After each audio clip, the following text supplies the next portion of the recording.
ఉందా ఓ ట్యాబ్లెట్, ఒళ్ళు నొప్పులు వస్తున్నాయా ఓ ట్యాబ్లెట్, జలుబుగా ఉందా ఓ ట్యాబ్లెట్. షాప్కి వెళ్తాం, మందుల షాప్ అతన్ని అడుగుతాం, ఓ ట్యాబ్లెట్ ఇచ్చేస్తాడు. ఏంటవి అంటే యాంటీబయాటిక్. వేసుకుంటే మనకు వెంటనే రిలాక్స్ అయిపోయింది, మనం వదిలేస్తున్నాం. హాస్పిటల్ని చూడట్లేదు, ఇది లేదు. ఎందుకంటే హాస్పిటల్కి వెళ్తే కన్సల్టేషన్ ఫీజు ప్లస్ అంతా అయ్యాక ఇయే రాస్తారు కదా అన్నటువంటి. అయితే ఇప్పుడు ఇలాగ వాడిన యాంటీబయాటిక్స్ ప్రజల జీవితాలతో చెలగాటమాడుతున్నాయి అన్నటువంటిది వైద్య నిపుణులు చెప్తున్నటువంటి లెక్క.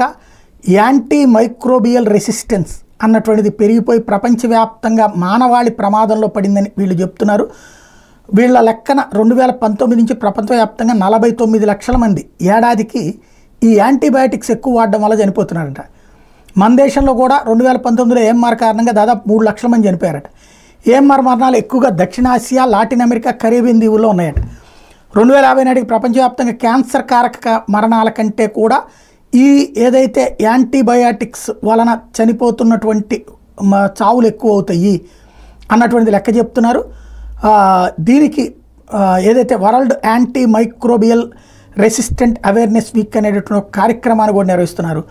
కంటికి కనిపించిన సూక్ష్మ బ్యాక్టీరియా, వైరస్, ఫంగస్, పారాసైట్స్ మొదలైన మనిషి శరీరం లోపల బయట చుట్టూ ఉంటే వీటన్నింటి మైక్రోబ్స్ అంటారు. కొన్ని రకాల జీవక్రియలకు మైక్రోబ్స్ అవసరం ఉంది. జీర్ణకోశ వ్యవస్థ ఆరోగ్యంగా ఉండటానికి, రోగనిరోధక వ్యవస్థ సక్రమంగా పనిచేయడానికి, ఆహారంలోని పోషకాలను శరీరం శోషించుకోవడానికి మంచి బ్యాక్టీరియాలు, వైరస్లు సహాయకారిగా ఉంటాయి.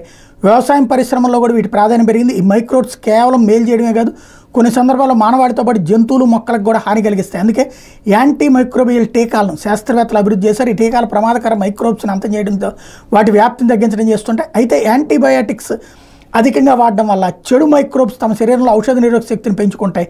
టీకాలకు లొంగకుండా మొండిగా మారి సూపర్ బగ్స్గా రూపాంతరం చెందుతున్నాయి. ఇప్పుడు టీకాలు, ఔషధాలు వినియోగించిన ఎలాంటి ఫలితం కనిపించదు.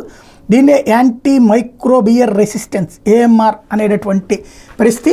ఇలాంటి వాటి గురించిన ప్రజల్ని అవేర్నెస్ చేసే కార్యక్రమాలు త్వరలో జరగబోతున్నాయి.